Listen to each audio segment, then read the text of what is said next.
কাঁকরোলের এমন রেসিপি থাকলে গরম ভাতের সাথে কিন্তু জমে যাবে বন্ধুরা। তো কাঁকরোলগুলো আমি দেখো ছুলে গোল গোল আর লম্বা লম্বা করে কেটে নিয়েছি। কেটে আমি এটাতে হলুদ লবণ মেখে একটু রেখে দিব। রেখে দিয়ে আর এদিকে আমি কড়াই বসিয়ে দেবো।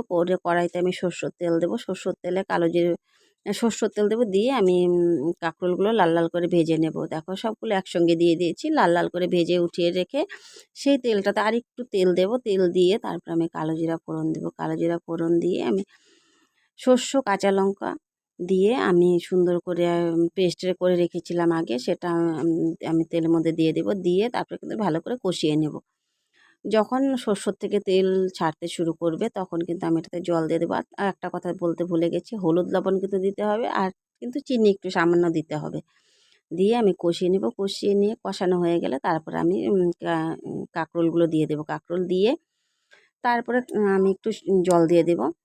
তো জল বেশি দেবো না, অল্প জল দিলেই হয়ে যাবে, কারণ ওটা কাঁকরোলগুলো আগে থেকে সেদ্ধ হয়েছিল যখন ভাজা করেছি তখন, তাই অল্প জল দিলেই হয়ে যাবে।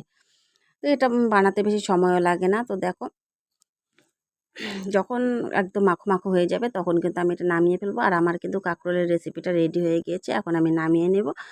নামিয়ে নিয়ে গরম ভাতের সাথে খেতে কিন্তু খুব ভালো লাগে। তোমরা একবার রান্না করে খেয়ে দেখো।